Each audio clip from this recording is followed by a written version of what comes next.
have to be taught. This is something they've never done. And we're not going to be successful if we don't allow people that invest billions of dollars in plant and equipment to bring a lot of their people from their country to get that plant open, operating, and working. I'm sorry. So my poll numbers just went down, but with smart people, they've gone way up. They've gone way up. And I mean that. So for those of you that are doing the plants, you're going to have all the help you need, and you're going to do a great job. And you're going to teach our people how to do it, and our people are going to be just as good as your people ever were in not such a long period of time. Since the election, the stock market has set, and this is a little more than 9 months, 46 all-time record highs. And the growth is now amazing, and it's lifting up the Americans and American economy like nobody's ever seen before. It's the biggest. There's never been a period of time like this. Wages for hourly workers are rising at the fastest pace in 60 years, and real wages for construction workers are up $2,200 a year, and that's good, and that's spending. They're going to spend. They're going to buy many of the things that you're making. In 9 months, we've lifted over 600,000 Americans off food stamps, and that's happening rapidly. You know, when we had the problem 2 weeks ago on the SNAP, and they talked about all of this, the numbers. So when I left, which was a rigged election, by the way, but that's okay. You know, they used to go crazy. I'd say rigged, nobody complains anymore because now they realize it was, and it's been proven, and it continues to be proven. But when I left, that number was $7 billion. Now it's $47 billion. That's Biden.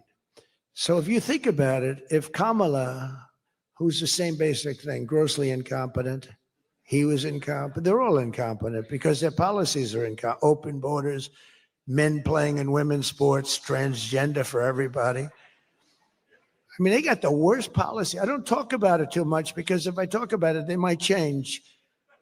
So, no, I don't talk about it. I tell people, don't talk about it. Wait till 2 weeks before the election and hit the hell out of them. Right? We talked about that, right, Elon? Said we wait 2 weeks before. It's almost like you're at a war. Don't shoot yet. Don't shoot. Hold your fire. The enemy's rushing. Hold your fire. Don't shoot. Okay, now you can go. 2 weeks before. But I watched a guy the other day, a congressman, fighting for men playing in women's sports. And the new weightlifting record for a certain weight was just set. The man was 119 pounds higher than a woman champion who was a phenomenal champion. Beat her by 119, and he was an average lifter prior to transitioning. A lot of the Saudis are sitting and saying, what the hell is he talking about transition? They don't do a lot of transitioning. They're sitting here, the Saudis are saying, what is he talking about? They're saying, what do you mean women are playing against men? No, that doesn't happen, does it? Yeah, it does. These people are crazy. 1.9 million more American-born workers are employed today. Think of that, than when I took office. So we picked up almost 2 million workers, and more Americans are now working, as I said, than at any time in the history of our country. Under Biden, 1 out of every 4 new jobs went to increase the size of the federal government. So in other words, 1 out of 4 was a federal worker. Well, I love our federal workers, but that's not the way you can build a country. It's a short road to a disaster. Under my administration, 100%, think of that, of all new jobs created came out of the private sector. In fact, the federal government, we cut thousands and hundreds of thousands of jobs out of the federal government. Now, if I wanted to do something for purely political reasons, I'd say, Susie, let's hire a couple of million federal workers. And you know what happened? Unemployment is unbelievable. We don't do that. They did that. They used to hire workers in order to fudge up the numbers, the federal workers. By the way, Susie Wiles, most powerful woman anywhere in the world by the biggest, most important magazine. Susie Wells, she had a father, Pat Summerall, the great announcer, football. He was a great football player, became an even greater, the voice of the NFL, and he was supposed to be a tough cookie, and I believe it 100%. Most powerful woman in the world. She can take out a country, take out a country with one phone call. That's power. I don't know if I could do that, but she could. Thank you, Susie. Do you feel good about the job you're doing? Huh? She's never going to be satisfied. She's doing a great job. We're also making incredible strides to make America affordable again. That's a new word that they're using. Affordability, they talk. They had the worst inflation in history. They had the highest prices in history. The country was going to hell. The only thing that we're going up in is our stock market, okay? The only price that we really have, I mean, we're bringing prices down, but they came up with a new word, affordability. And they look at we were all about affordability, and everyone assumes that that meant that, no, their prices were high. If you look at the numbers, since I took office, core inflation is now below 2.7%. It was at numbers that nobody had ever seen before with them. Walmart just announced that the cost of their standard Thanksgiving meal is reduced by 25% this year from last year. So they make, look, the Democrats, I don't know, some of you are probably liberal Democrats. I don't know about in your country. I don't know if you know that word, liberal. The word liberal doesn't exist. But they have a new word now. You can't use liberal. You have to use the word progressive. And I don't like using it. It's a beautiful word, progressive. Progressive, that's not them. They're regressive. No, they're regressive. Think of it. So if I don't get in, we have $20 trillion. Let's say she gets in. Instead of $20 trillion, you'd lose $10 trillion, and your welfare and other benefits would go up by 30%. Look at SNAP. Look at what happened there. From 7 million to 47. From 7 billion to 47 billion, it would be that. So we would lose business, countries and companies and people would flee our country. They would flee, and all of the other things would go up. In other words, would end up with a shell of a country, and I'm being nice when I use the word shell. This country would have been in big trouble, and I don't want to get him in trouble, but that gentleman right there, the most respected man in the room, that's today because we're here. Most respected man, I have to say that. Don't worry, when I'm with other countries and the leaders sitting there, I say the same about them. Don't worry. Don't get carried away. No, the most respected, one of the great leaders, he told me when I was in his country, he said, and I use it all the time. Sometimes I refer to him because I have great respect for him. I figure it sells better. But he said exactly these words. He said, it's amazing what you've done. 1 year ago, your country was dead. And now you've got the hottest country in the world. You were the first one that said that. And I've used your name hundreds of times. I use your name, I say, that King of Saudi Arabia said. But anyway, but it's true.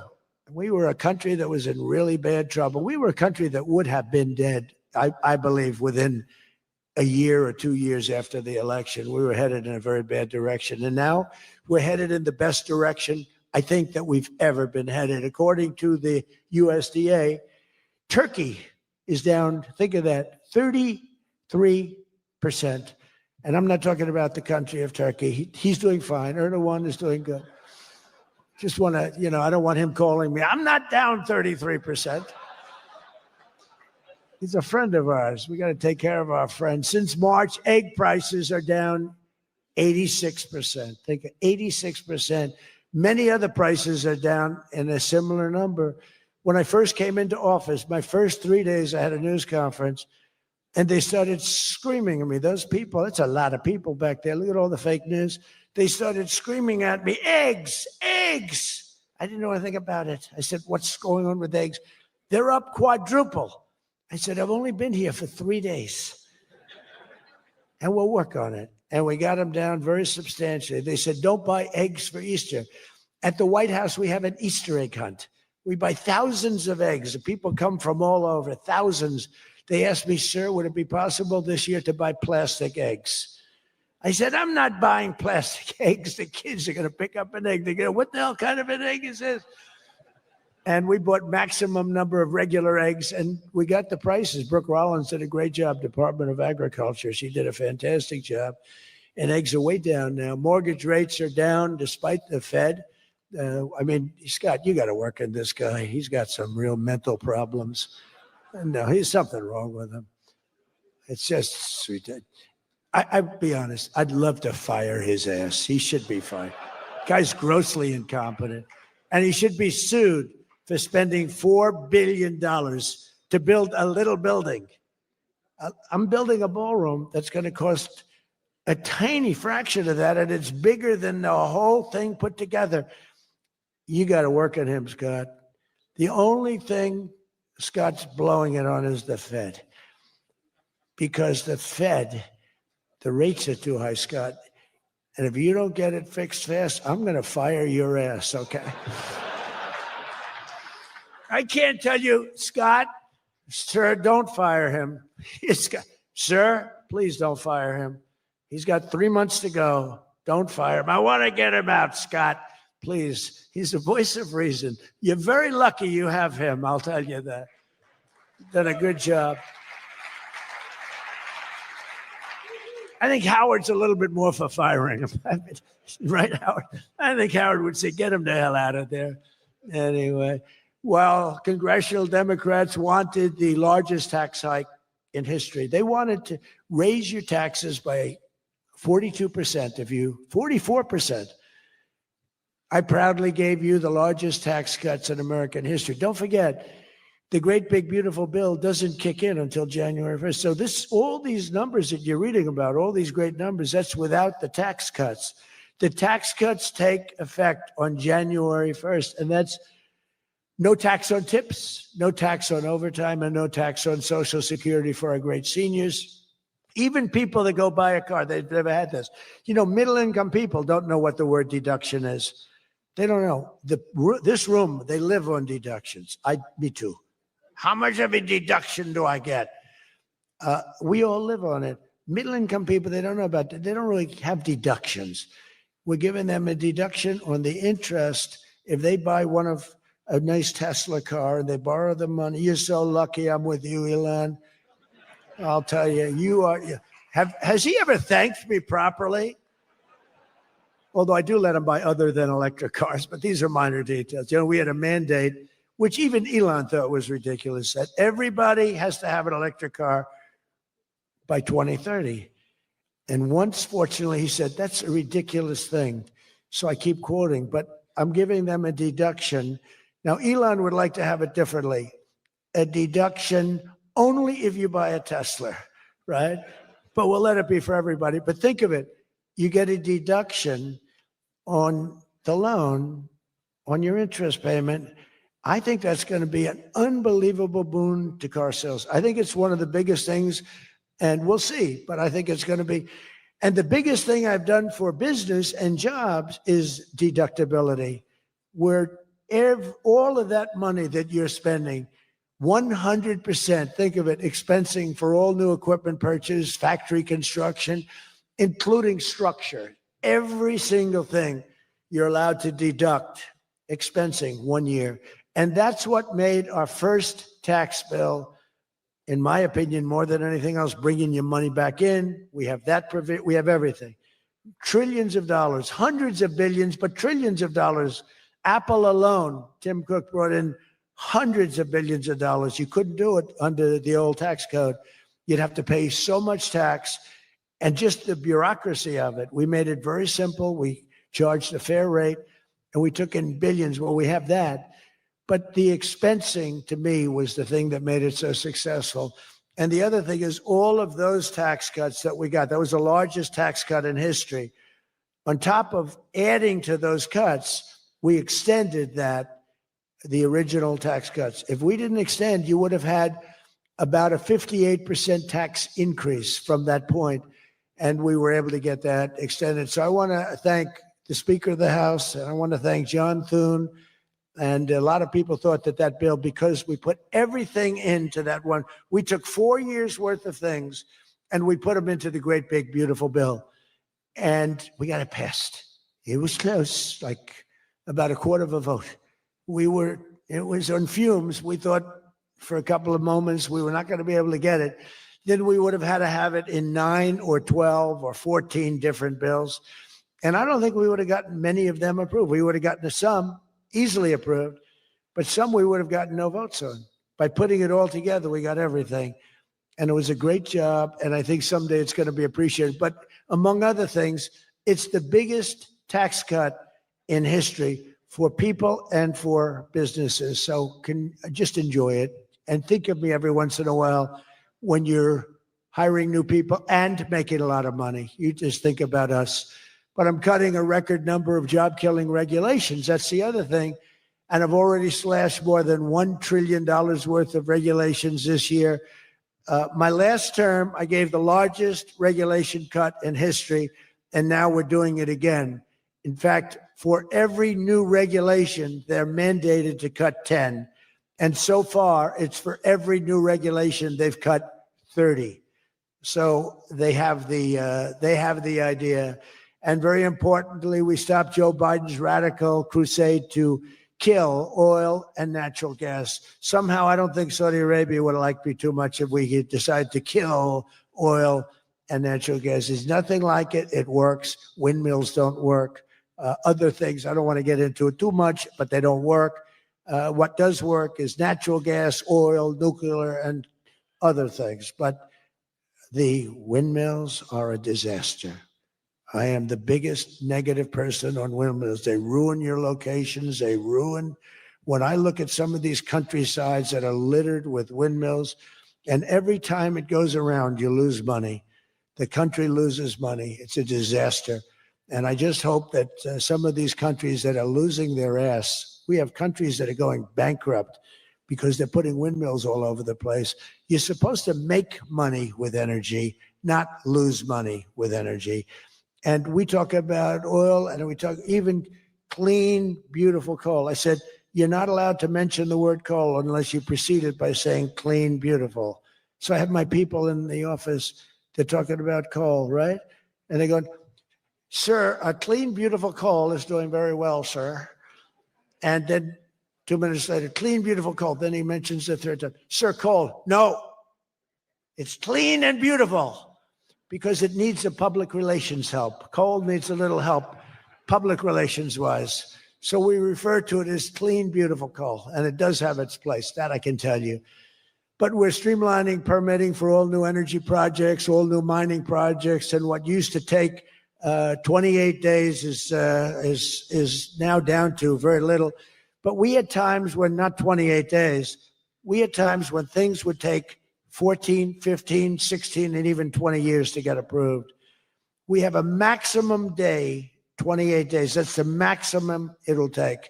It'll never take more. You can come in with $1 trillion factory. You can come in with what it takes. A maximum of, you don't have to go years and years and years, be abused by bureaucracy. If you build a plant now, you're going to have your plant done within 28 days. And a lot of you are all, because I see everyone shaking their head, you're all agreeing. We're getting you approved by very smart people quickly. You know, when you used to walk in with plans done by the best engineers in the world, thousands of pages, and drop them on some guy who's been there for 28 years approving environmental impact statements, and he's looking at pages that he's never seen, and he's supposed to approve it. He has no idea what the hell is in those pages. So we know what we're doing. We're going to get maximum is 28 days. That's why we have so much under construction, and people can't believe it. They can't believe it. And again, remember what I said, most important thing, you're building your own electric plant. You're really becoming a utility in addition to doing what you're doing. But you're building all of the excess, all of that energy, all of that electricity is being built. And your excess electricity, you can sell back to the federal grid. So we even make it there. Under the deals being signed this week, the world's two leading energy superpowers, America and Saudi Arabia, are partnering on energy like we've never partnered before. American Saudi companies represented here today. are joining on liquefied natural gas, infrastructure, constructions, and making both of our energy sections. I mean, our sectors are becoming so strong. Just a quick story. In Louisiana, when I first time I got there were two massive LNG plants. One was under review for 14 years and was being rejected. The other one was for 18 years. The people in Louisiana, Doug, you know exactly what I'm talking about. And then one was $20 billion, one was $24 billion, like the biggest things, like 3 Empire State Buildings lying on its side. It was massive. And I said, whatever happened with those plants? Well, sir, they're under review. How long has it been?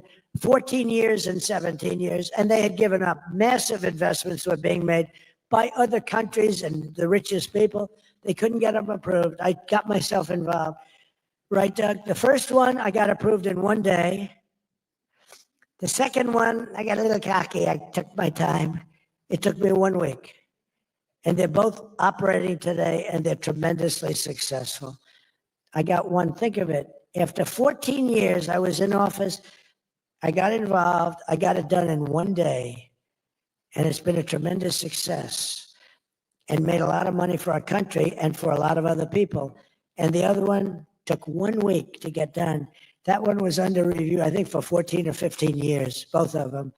So I'm very proud of that, actually. I also proudly ended the ridiculous Biden-era restrictions on artificial intelligence, and we will work closely with friends and partners like those in this room to build the largest, most powerful, most innovative AI ecosystem in the world. And we are going to work it so that you'll have a one approval process, not have to go through 50 states in the United States. You know, you can't go through 50 states.